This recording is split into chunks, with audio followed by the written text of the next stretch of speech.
Welcome back sa Tagalog Drama Recap.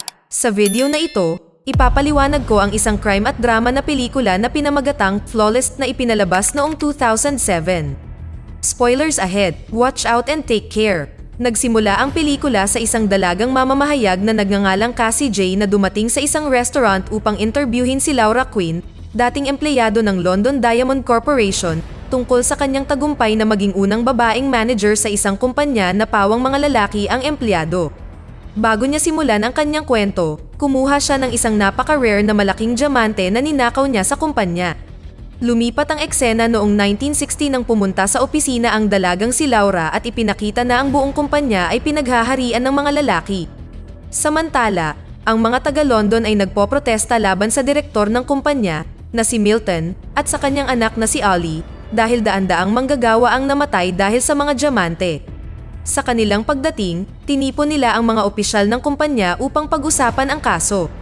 Sinubukan ng dalagang si Laura na magsalita, na nagbigay ng ilang mga mungkahi upang malutas ang kaguluhan, ngunit tila hindi siniseryoso ni Milton ang kanyang mga opinyon. Bago paalisin ni Milton ang mga opisyal, inanunsyo niya na si Peter Boland ang magiging pinakabagong managing director ng kumpanya.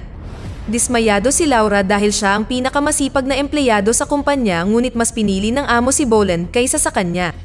Sa kabila ng pagkawala ng kanyang pagkakataon na maging kauna-unahang babaeng managing director, hindi sumuko si Laura at isinulat ang kanyang motibasyon sa isang maliit na papel. Pagkatapos ay nakatagpo siya ng isang babae na nag-imbita sa kanya na kumain ng tanghalian ng magkasama, ngunit magalang na tinanggihan ni Laura ang imbitasyon at piniling magpatuloy sa pagtatrabaho hanggang hating gabi. Habang nakatutok sa kanyang trabaho, nilapitan siya ng isang janitor na nagngangalang Hobbs na namangha sa kanyang dedikasyon sa kumpanya. Lagi siyang late umuwi at patuloy na nagtatrabaho sa bahay. Kinabukasan, nagmungkahi si Laura ng isang diskarte kay Milton na nagmungkahi na lihim na palawigin ng London Diamond Corporation ang kanilang kontrata sa mga Ruso upang mapanatili ang kanilang relasyon at dahil din sa pagbili nila ng mga diamante sa napakagandang presyo. Mukhang sumang-ayon si Milton at iba pang kasamahan sa solusyon. Pagkalabas pa lamang niya sa silid ni Milton, nakita niya si Harold Reynolds, isang dating kaibigan na humahanga sa katalinuhan ni Laura at nag-alok sa kanya na magtrabaho sa kanyang kumpanya, ang Allied Banking. Sinabi niya kay Laura na pag-isipan ang kanyang alok at ibinigay sa kanya ang kanyang business card. Pagkatapos noon, naglakad siya sa kanyang opisina at aksidenteng nakahanap ng tiket sa sinehan. Pumunta siya sa sinehan at lumalabas na si Hobbs ang naglagay ng tiket. Biglang natarante si Laura, ngunit nilinaw ni Hobbs na siya ay kasal na at masaya. Pareho silang nakaupo at si Laura ay hindi komportable sa kanya dahil palaging binabasa ng janitor ang kanyang pribadong sulat. Sinabi rin niya na matagal na niya itong inoobserbahan, na sinasabi kung paano siya nahigitan sa huling 3 taon ng isang taong hindi gaanong kwalipikado kaysa sa kanya. Si Laura ay kinilabutan at muntik nang umalis. Ngunit sa wakas ay sinabi sa kanya ni Hobbs na siya ay tatanggalin sa trabaho dahil sa kanyang panukala tungkol sa mga Ruso. Gayunpaman, hindi siya naniniwala sa kanya. Hindi pa rin sigurado sa sinabi ni Hobbs, pumunta si Laura sa silid ng sekretarya at nagsinungaling sa sekretarya. Habang tumatakbo ang sekretarya sa lobby sa takot, hinalungkat ni Laura ang silid at nakita ang kanyang termination letter. Ang bigong si Laura ay hindi sinasadyang nahanap ang business card ni Harold at agad na nakipagpulong sa kanya. Sa kasamaang palad, hindi siya maaaring mag-alok sa kanya ng anumang posisyon dahil sa mga salungatan sa interes at narinig din niya mula sa kumpanya na si Laura ay walang kakayahan. Nang gabing iyon, si Laura ay nag-aalala tungkol sa kanyang trabaho at napanaginipan pa niyang naaresto siya dahil sa pagtatangkang pagnanakaw ng mga diamante. Pagkatapos ay nakipagkita siya kay Hobbs sa Greyhound Racing Competition kung saan ibinunyag ng janitor ang kanyang plano na magnakaw ng mga diamante mula sa kumpanya upang ipaghiganti ang kanyang namatay na asawa. Dinala niya siya sa kanyang lugar kung saan ipinaliwanag niya kay Laura ang mga detalye ng planong pagnanakaw. Kumpiyansa siya nagagana ang plano dahil 16 na taon na siyang nagtatrabaho doon. Balak niyang pumasok sa vault habang siya ay naglilinis dahil sa panahong iyon, siya ay nagtatrabaho habang walang nagbabantay. Binalaan siya ni Laura dahil ang mga code ng vault ay binabago linggo-linggo at ipinagkakatiwala lamang sa 2 tao sa kumpanya, sina Ethan at Milton. Alam ni Hobbs na itinatago ni Milton ang code sa ilalim ng kanyang mesa, ngunit kamakailan ay hindi na niya ito mahanap sa ilalim ng desk ng opisina. Dahil doon, humingi siya ng tulong kay Laura para makalusot sa lugar ni Milton at hanapin ang code para sa kanya. Bago umalis si Laura, sinabi sa kanya ni Hobbs na itatago niya ang mga ninakaw na diamante sa isang thermos. Gaya ng plano, dumalo si Laura sa party sa bahay ni Milton. Pagkatapos sumayaw kasama ang kinatawan ng mga Russo, umakyat siya sa itaas at pumasok sa silid ni Milton. Gayunpaman, wala siyang mahanap na anumang code sa ilalim ng desk. Biglang pumasok si Milton sa kwarto at nagbukas ng safe doon.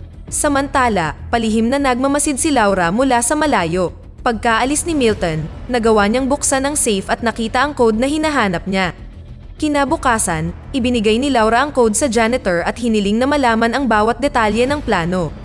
Habang papunta sa kanyang silid, laking gulat niya nang makita niyang may mga surveillance camera na bagong install sa opisina.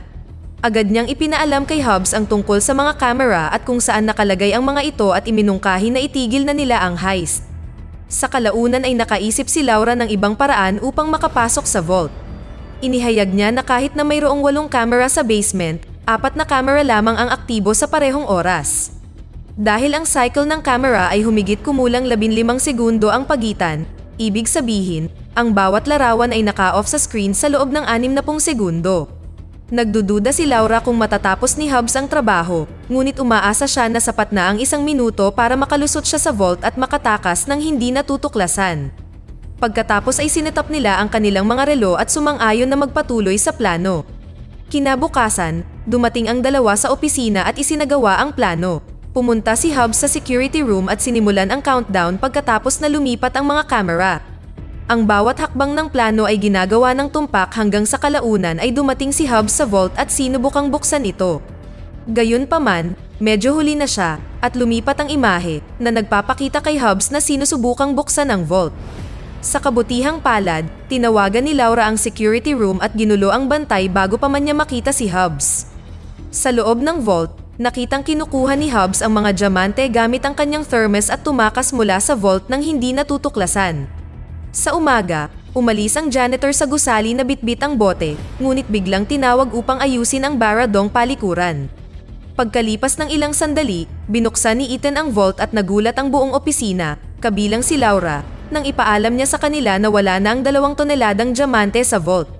Samantala, umuwi si Hobbs at ibinuhos ang lahat ng laman sa loob ng thermos, ngunit walang mga diamante. Pagbalik sa gusali, sinabi ni Milton sa senior staff na haharapin nila ang mga bagay ng palihim at agad na inupahan si Finch para imbestigahan ang kaso. Lihim na hinarap ni Laura si Hobbs at humingi ng paliwanag habang sinasabi nito sa kanya ang kanilang plano na magnakaw lamang ng mga diamante na kasya sa thermos. Sinabi niya sa kanya na manatiling kalmado at panatilihin ang kanyang nakagawian sa trabaho habang nag-uusap sila. Bumalik si Laura sa opisina at pumunta sa silid ni Milton kung saan nagtitipon ang lahat ng senior staff ng kumpanya. Ipinaliwanag ni Mr. Boyle na isang abogado na ipinadala ng palihim ang kahilingan ng kanyang kliyente at pagkatapos ay binigyan si Milton ng isang maliit na kahon na naglalaman ng isa sa mga ninakaw na diamante upang patunayan na ang mga diamante ay nasa pag-aari ng magnanakaw. Hindi nagtagal, tinanong ni Finch si Laura upang mahanap ang potensyal na salarin at ang kanilang motibo. Bago siya lumabas ng silid, tinanong ni Finch si Laura tungkol kay Hobbs dahil nakita niya na siya ay nakipagkita kay Hobbs sa corridor kanina. Pagkatapos, humiling si Laura na bigyan ng karapatan na makipag-ugnayan kay Finch sa investigasyon. Habang papunta sila sa vault, natuklasan ni Finch ang bagong security system at sinabi niya na ang mga surveillance camera ay talagang hindi masyadong secure.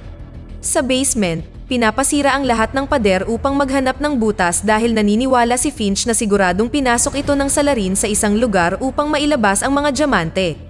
Sa kabilang banda, si Clifton Sinclair, na isang kinatawan mula sa mga underwriter ng kumpanyang Kings Row, ay nagbigay ng 5 milyong pounds upang maibalik ang mga inventaryo ng diamante sa isang katanggap-tanggap na antas.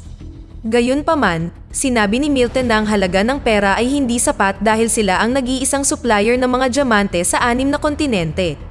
Si Finch ay nagpakita at iminungkahi na ang krimen ay ginawa ng empleyado ng kumpanya na kinuha ang code ng vault mula sa residente ni Milton sa panahon ng party.